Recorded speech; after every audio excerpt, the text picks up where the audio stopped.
Good morning, students. I hope all of you are fine. So let's start our work. The next exercise is inverse of a matrix by using elementary operations.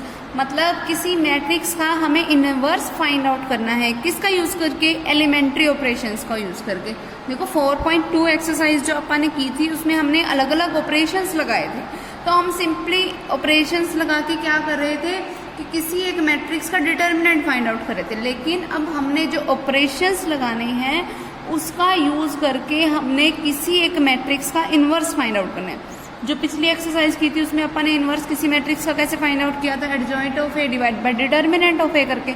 लेकिन अब हमें operations apply करने हैं और फिर उसके बाद हमने उसकी हेल्प से हमने किसी मैट्रिक्स का इनवर्स निकालना है। लेकिन एक फ़र्क है, जो हमने 4.2 एक्सरसाइज में ऑपरेशंस लगाए थे तो हमें जैसी नीड होती थी हम वैसा ऑपरेशन लगा लेते थे कि कभी हमने रो का लगा लिया, कभी हमने कॉलम का लगा लिया। अब बात हो रही है एलिमेंट्री ऑपरेशंस की। तो पहले बात तो एलिमेंट्री ऑपरेशंस का मतलब क्या है? एलिमेंट्री ऑपरेशन का मतलब है कि अगर बाय चांस किसी सम में मैंने कोई एक टाइप का मतलब रो टाइप का ऑपरेशन लगा दिया, फर्स्ट जो अपन ने ऑपरेशन लगाया अगर वो रो टाइप का है, तो इसका मतलब ये है कि मैंने पूरे सम में आगे रो टाइप के ही ऑपरेशंस लगाने हैं, कॉलम टाइप के ऑपरेशंस नहीं लगाने। ठीक है, मतलब उस पूरे सम में फिर रो टाइप के ऑपरेशन चलते रहेंगे। और अगर मैंने फर्स्ट टाइम पे अगर कॉलम का ऑपरेशन लगा दिया तो बाद में भी कॉलम के ऑपरेशंस ही चलते रहेंगे। एलिमेंट्री का मतलब होता है कि किसी एक सिंगल टाइप के हम ऑपरेशंस अप्लाई कर सकते हैं, हम बार बार ऑपरेशंस को चेंज नहीं कर सकते। ठीक है, तो वो अपने को ऐसा भी हो सकता, देखो अगर उसने मान लो कि सम में बोल दिया कि find the inverse of a matrix using elementary operation और हमें कोई एक मैट्रिक्स दे दी, तो वो मेरी मर्जी है कि मैं उस पर रो टाइप के ऑपरेशन लगाना चाहती हूँ या कॉलम टाइप का ऑपरेशन लगाना चाहती हूँ। एक बार ही रो का लग गया तो आगे हर बार रो का ही लगेगा, एक बार ही कॉलम का लग गया तो आगे हर बार कॉलम का ही लगेगा। लेकिन अगर उसने मुझे बोल दिया कि इस मैट्रिक्स का इन्वर्स निकालो by using elementary row operation, it means कि मुझे उस पर सिर्फ और सिर्फ रो ऑपरेशन ही अप्लाई करने हैं, मैं कॉलम का कोई भी सिंगल भी ऑपरेशन अप्लाई नहीं कर सकती।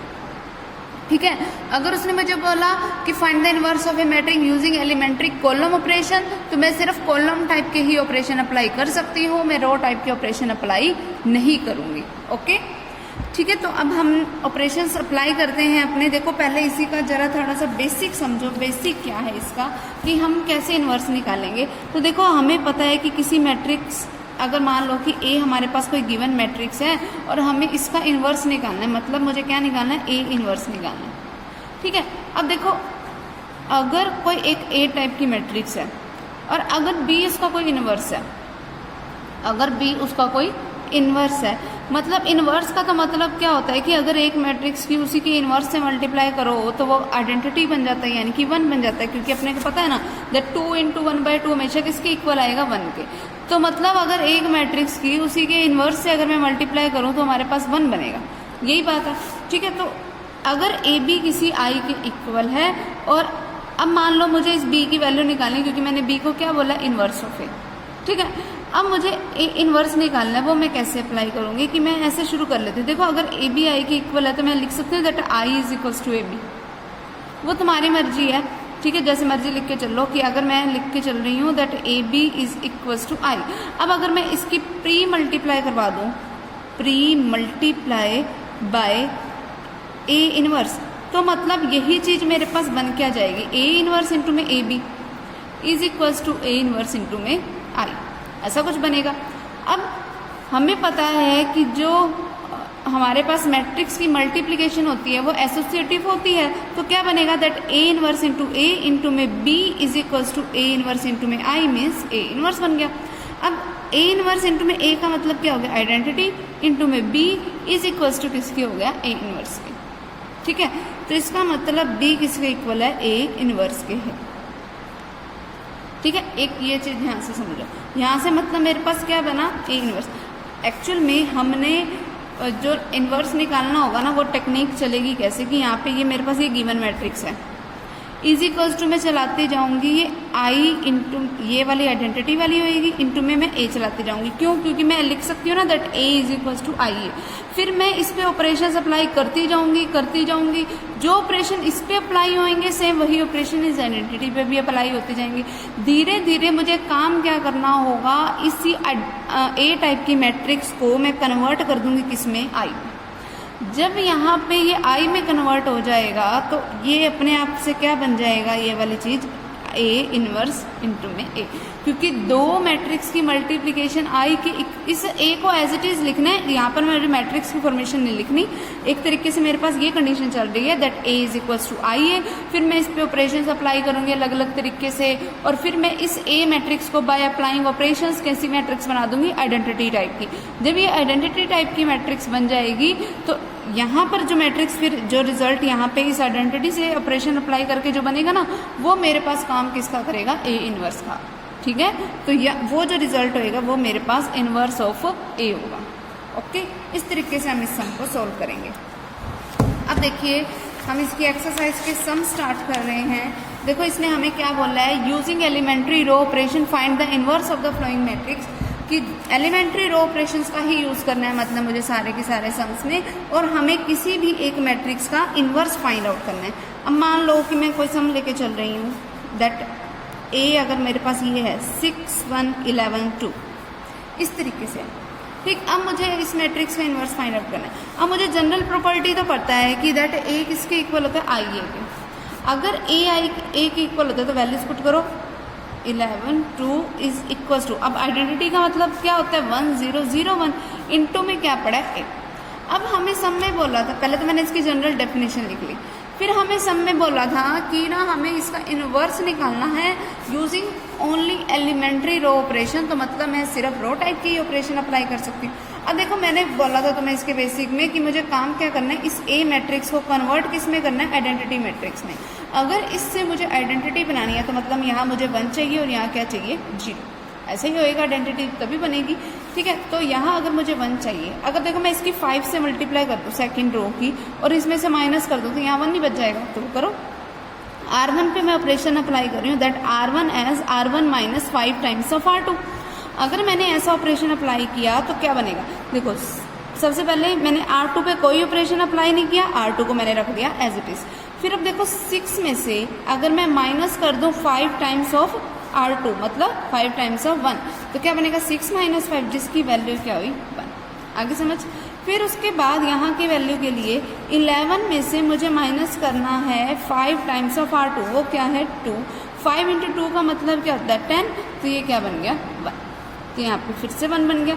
इस इक्वल्स टू यहाँ क्या है 1 0 0 1, सॉरी यहाँ पर ये है।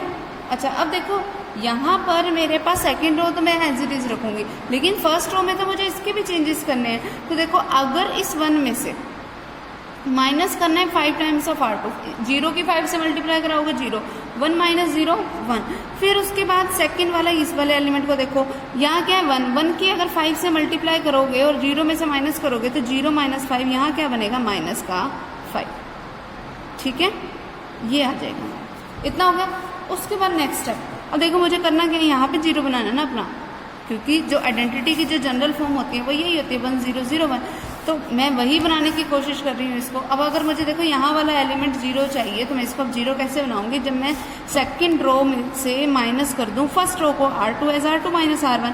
अगर ये ऑपरेशन अप्लाई करो तो फर्स्ट रो तो पहले एज इट इज। अब देखो 1 में से 1 को माइनस किया 0, 2 में से 1 को माइनस किया 1 इज इक्वल्स टू क्या बनेगा, 0 में से 1 को माइनस किया -1, 1 में से माइनस कर दिया माइनस के 5 को। अब देखो सीधी सी बात है, 1 में से माइनस किया -5 को तो क्या बन गया 1 + 5, जिसका मीनिंग क्या हुआ 6। ठीक है, तो यहाँ पर ये क्या बनेगा 6। अब फर्स्ट रो में कोई चेंजेस नहीं किए तो वो मेरे पास आ गई एज इट इज। ठीक है, अब मैं नेक्स्ट ऑपरेशन अप्लाई करती हूँ, क्या दैट R1, क्योंकि देखो अब जो मुझे रिजल्ट बनाना है, जैसे सेकंड रो मुझे ये चाहिए थी तो सेकंड रो मेरी ये बन चुकी है। अब दिक्कत क्या है, यहाँ वाला 1 भी आ चुका है। दिक्कत सिर्फ इस वाले एलिमेंट की है कि यहाँ मुझे 0 बनाना है आइडेंटिटी के लिए। वो कैसे बनेगा कि अगर मैं R1 में से माइनस कर दूँ R2 को, अब देखो R1 में से R2 को माइनस किया, 1 में से माइनस किया 0 को 1, 1 में से माइनस किया 1 को 0, सेकेंड रो पे कोई ऑपरेशन अप्लाई नहीं किया, वो as it is equals to, अब 1 में से माइनस किया -1 को, तो 1 माइनस में माइनस और 1, तो माइनस माइनस प्लस हो गए, तो 1 + 1 2। अब -5 में से माइनस किया 6 को, तो -11, फिर सेकेंड रो पे कोई ऑपरेशन अप्लाई नहीं किया, वो एज इट इज। अब देखो यहाँ बन गई ना आइडेंटिटी, यानी कि I इज इक्वल्स टू, इसका मतलब ये काम किसका कर रहा है, A इनवर्स का इंटू में A। सो A इनवर्स मेरे पास क्या बन गया, 2 - 1 -11 एंड 6, और यही हमारा रिजल्ट हो जाएगा। ओके, इस तरीके से हमें ऑपरेशन अप्लाई करने हैं, बस यहाँ आइडेंटिटी बनाने तक का ही सम चलेगा अपना। और देखो मैंने एलिमेंट्री रो बोले थे, तो मैंने सारे रो के ही ऑपरेशन अप्लाई किए, कहीं पर भी सिंगल भी कॉलम का ऑपरेशन अप्लाई नहीं किया। ओके, इस तरीके से हम सम को करेंगे। उसके बाद देख लो, अब ये मैं तुम्हें 2x2 वाले का बता चुकी हूँ, तो एक अपनी तरफ से कोई 3x3 वाले का भी कर लेते हैं। देखो अगर मैं कोई 3x3 ऑर्डर वाले का सम करूँ तो कैसे बनाओगे वो देख लो। मान लो जैसे ये ले लो, कई बार आया हुआ है वेक्टर में, 11 सम ले लेते हैं, कई बार आया हुआ है, और फिर इसकी एक्सरसाइज के सम ट्राई करना। देखो क्या है हमारे पास 11 some, that A is equals to 1 0 3 -1 2 -2 2 -3 and 4। ये है हमारे पास अगर A टाइप की मैट्रिक्स। ठीक है, अब मुझे इसका इन्वर्स निकालना है, तो अब देखो इसका हम इन्वर्स निकालेंगे कैसे, यूजिंग एलिमेंट्री रो ऑपरेशन से बोला है, तो हम उसी की हेल्प से निकालेंगे। बट पहले हमें हमेशा इसकी क्या लिखनी है, डेफिनेशंस लिखनी है। डेफिनेशन क्या बोलती है, दैट A किसके इक्वल होता है, I टाइम्स ऑफ A के, डेफिनेशन तो यही कहती है। उसके बाद देखो means 1 0 3 -1 2 -2 2 -3 and 4 is equals to होगा 1 0 0 0 1 0 0 0 1 इंटू में A। अब देखो जब हमारे पास पिछले वाला जो अपन ने सम किया था वो 2x2 ऑर्डर की मैट्रिक्स थी ना यहाँ पर, तो हमने इक्वल्स टू में जो आइडेंटिटी मैट्रिक्स ली थी वो भी 2x2 ऑर्डर की ही ली थी। अब जब हम 3x3 ऑर्डर की मैट्रिक्स की बात कर रहे हैं तो हमने इक्वल्स टू में भी यहाँ पर 3x3 ऑर्डर की मैट्रिक्स लिया। ओके, अब ये ऐसा हो गया हमारे पास। अब सिर्फ हमने करना क्या है, ऑपरेशन अप्लाई करने हैं। अब ऑपरेशन जो हम अप्लाई करेंगे वो करते हैं स्टूडेंट। देखो एक चीज़ हमेशा रफली ये चीज़ ध्यान रख लो कि मुझे इस मैट्रिक्स को कन्वर्ट किस में करना है, एक आइडेंटिटी मैट्रिक्स के केस में, मतलब मुझे इसकी ऐसी ऐसी फॉर्म बनानी है। अगर मुझे इसकी ऐसी फॉर्म बनानी है तो अब कंपेयर करना शुरू कर दो। फर्स्ट एलिमेंट 1, फर्स्ट एलिमेंट 1, तो कोई चेंजेस करने की ज़रूरत नहीं है। यहाँ 0 तो यहाँ 0, बात ठीक है एकदम बिल्कुल। अभी भी हमने सारे के सारे रो ऑपरेशन अप्लाई करने हैं। देखो यहाँ पे थर्ड वाला ये जो एलिमेंट है ये मुझे क्या चाहिए, 0 चाहिए। यहाँ लेकिन है 3, तो पहला काम मैं इसी को 0 बनाने का कर लेती हूँ। इसको 0 कैसे बनाएंगे, R3 को 0 तभी बन सकता है जब R3 में पे ऑपरेशन अप्लाई करें, R3 as R3 minus 3 times of R1, क्योंकि ये तो ऑलरेडी, ये वाला R2 पे तो डिपेंड करवा नहीं सकते क्योंकि ये तो ऑलरेडी 0 है, तो मुझे हेल्प इस 1 की लेनी पड़ेगी। तो मैंने ये ऑपरेशन अप्लाई किया। अब देखो ऑपरेशन जो अप्लाई किया, क्योंकि मैंने फर्स्ट और सेकेंड रो पे कोई ऑपरेशन अप्लाई नहीं किया, उसको मैंने रख दिया एज इट इज़। अब R3 में से माइनस करना है 3 टाइम्स ऑफ R1 को, तो 3 में से माइनस करूँगी 3 times of 1, 3 times of 1 means 3, तो 3 - 3 0। फिर इसकी 3 से मल्टीप्लाई कराई, क्या हो गया माइनस का 3, साथ में एक और माइनस पड़ा तो माइनस माइनस प्लस का 3 हो गया। अब -2 एंड प्लस का 3, तो यहाँ क्या बन गया 1। फिर 4 में से माइनस करना है 3 times of this, 3 × 2 6, 4 - 6 means minus का 2, ये बन गया इज इक्वल्स टू। अब यहाँ पर भी फर्स्ट एंड सेकेंड रो आ गई मेरे पास एज इट इज़। ठीक है, थर्ड रो में चेंजेस करती हूँ, R3 as R3 minus 3 times of R1, तो 0 में से माइनस करना है 3 टाइम्स ऑफ 1 को, तो आ गया -3। 0 में से माइनस करना है 3 टाइम्स ऑफ 0, आ गया 0। 1 में से माइनस करना है 3 टाइम्स ऑफ 0, तो क्या आ गया, हो गया इतना कम। उसके बाद अब नेक्स्ट देखो, इसी में आगे हम क्या करते हैं। देखो सबसे पहले इतना हो गया हमारे पास, जो फर्स्ट कॉलम था और इसका जो फर्स्ट कॉलम है वो सेम बन गया। अच्छा, अब एक चीज़ और नोट करो, यहाँ पर हमारे पास जो वैल्यू है वो है 1, यहाँ जो वैल्यू है वो -1 है, यहाँ जो वैल्यू है वो -2 और यहाँ जो वैल्यू है 2। मुझे इन दोनों एलिमेंट्स की जगह 0 0 बनाना है। अगर मैं थर्ड रो को as it is first row में ऐड कर दूँ तो ये भी 0 हो जाएगा, ये भी 0 हो जाएगा। तो कर दो पहला काम यही, R1 as R1 plus R3। अगर मैं ऐड कर रही हूँ 1 0 0, सीधी सी बात है थर्ड वाले में और सेकंड वाले रो में कोई चेंजेस नहीं आए, वो मैंने लिख दिए एज इट इज़। फिर R1 पे ऑपरेशन अप्लाई किया, R1 प्लस R3, R1 क्या है 1, 1 प्लस 0 1, फिर -1 प्लस 1 मीन्स 0, 2 माइनस 2 मीन्स 0, ठीक है। ऐड किया सिंपली, यहाँ पर भी हम वही चीज़ करेंगे, फर्स्ट रो पे चेंजेस करेंगे, 1 minus 3 minus 2, 0 plus 0 0, 0 and 1 1, 0 1 0 minus 3 0 1 into A. हो गया इतना। फर्स्ट रो मिल चुकी है मुझे, फर्स्ट कॉलम भी मिल चुका है, तो यहाँ तक तो अभी तक हमारी कोई दिक्कत नहीं आई। अब देखो नेक्स्ट काम हमारा क्या है। नेक्स्ट काम है मेरे को इस वाली पोजीशन पे 1 बनाना, लेकिन यहाँ क्या है अभी फ़िलहाल 2 है, तो इसको मुझे 1 बनाना है। 1 अब अगर मैं बनाऊंगी तो वो मैं कैसे बनाऊंगी वो देखो। सबसे पहली बात कि अगर मैं ऐसा कुछ कर दूं that R2 as R2 minus R3, ठीक है, R2 as R2 minus R3 किया, 1 0 0 0, मतलब R1 और R3 में कोई चेंजेस नहीं है, वो लिख दिया मैंने। फिर 2 में से माइनस किया 1 को तो 1 आ गया। फिर -3 में से माइनस किया है माइनस के 2 को, तो क्या बचेगा माइनस का 1। हो गया इतना। यहाँ देखो first row as it is, second row में चेंजेस करने हैं तो थर्ड रो भी मेरी एज इट इज़ है। अब देखो 0 में से माइनस किया है माइनस के 3 को, 0 प्लस 3 मीन्स 3। फिर 1 में से माइनस किया 0 को तो 1, 0 में से माइनस किया है 1 को तो माइनस का 1। हो गया इतना। उसके बाद जो हमारा नेक्स्ट काम है, देखो यहाँ 1 बनाना था वो मेरा बन गया, लेकिन अब मुझे यहाँ पे 0 भी चाहिए।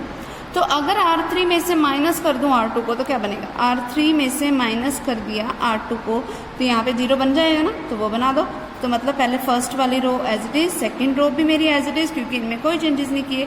थर्ड रो में चेंजेस कर रहे हैं, R3 minus R2 means 0 minus 0 0, फिर 1 माइनस 1 0, फिर -2 में से माइनस करेंगे 1 को, तो देखो -2 में से माइनस करेंगे 1 को, ठीक है, तो क्या बनेगा माइनस का 2 प्लस का 1, जिसका मीनिंग क्या हुआ माइनस का 1। हो गया क्लियर। इक्वल्स टू में क्या बनेगा वो देखो। थर्ड रो में चेंजेस करने हैं, सो फर्स्ट एंड जो हमारे पास जो सेकंड रो है वो मेरी एज इट इज़, यहाँ 1 है, ठीक है, -1। अब देखो -3 में से माइनस करना है 3 को तो माइनस का 6 हो गया। 0 में से माइनस करना है 1 माइनस 1, 1 में से माइनस करना है माइनस के 1 को, तो यहाँ हो गया 2, इंटू में पड़ा है 8। हो गया इतना। उसके बाद नेक्स्ट है, अब देखो मुझे यहाँ 0, अब देखो मेरा सेकंड कॉलम बिल्कुल सेम हो चुका है इसकी तरह, इस वाले की तरह, ठीक। फर्स्ट कॉलम भी सेम है, सेकंड कॉलम भी सेम है, बिल्कुल सेम है।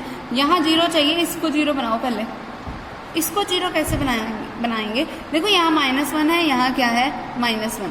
अगर मैं इसमें से इसको माइनस कर दूँ तो ये माइनस माइनस प्लस का 1 हो जाएगा, तो वही चेंज करते हैं हम। R2 में से माइनस कर रहे हैं हम R3 को, तो फर्स्ट रो मेरी as it is, third row मेरी एज इट इज़, फिर 0 माइनस 0 0, 1 माइनस 0 1, फिर -1 में से माइनस करोगे माइनस के 1 को, तो क्या बनेगा -1 प्लस 1, जिसका मीनिंग क्या हुआ 0। Okay, is equals to -2 0 1, -6 -1 and यहाँ हो गया 2, ठीक है। अब माइनस करो, अब देखो 3 में से माइनस करोगे माइनस के 6 को तो 3 + 6 9, 1 में से माइनस करोगे माइनस का 1 तो 2 हो गया, -1 में से माइनस करोगे 2 को तो माइनस का 3 हो गया। ओके, इतना हो गया हमारे पास काम।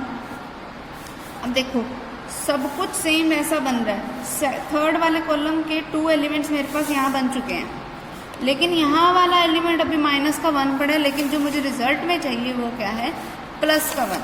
तो अगर मैं R3 की मल्टीप्लाई करवा दूँ -1 के साथ तो क्या बनेगा 1 0 0 0 1 0 0 0। अब इसकी -1 से मल्टीप्लाई कराई तो ये क्या हो गया माइनस माइनस प्लस का 1 इज इक्वल्स टू -2 0 1 9 2 -3, और यहाँ पे इसकी भी -3 से मल्टीप्लाई कराओगे तो ये प्लस का 6 हो गया, ये प्लस का 1 हो गया, और ये क्या हो गया माइनस का 2। इनटू में क्या पड़ा है हमारे पास 8, ठीक है, ये हो गया। अब देखो यहाँ पर मेरे पास आइडेंटिटी टाइप की फॉर्मेशन बन गई, यानी कि A किसके इक्वल हो गया। अब ये यानी कि काम किसका कर रहा है A इनवर्स का, इनटू में क्या है A, तो इसका मतलब A इनवर्स की मेरे पास वैल्यू क्या बन गई -2 0 1 9 2 -3 6 1 -2।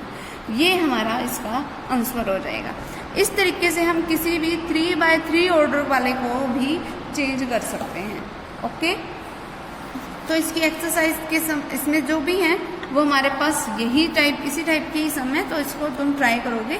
अच्छा, अगर एक चीज़ और सुन लो कि अगर जैसे बाय चांस हम यहाँ पर तो सिंपली -1 था, तो मैंने इसकी -1 से मल्टीप्लाई करवा दी। अगर बाय चांस ऐसा हो जाता -5 होता, तो इसकी मैं 1/-5 से मल्टीप्लाई करवा देती।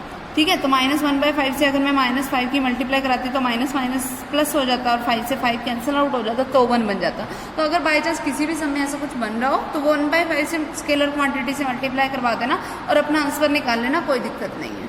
ओके, तो ये 5.3 एक्सरसाइज कंप्लीट करना। नेक्स्ट टाइम हम अपने नेक्स्ट एक्सरसाइज करेंगे solution of system of linear equation using inverse of a matrix, मतलब हम लीनियर इक्वेशन के सोल्यूशन निकालेंगे यूजिंग इनवर्स। ओके।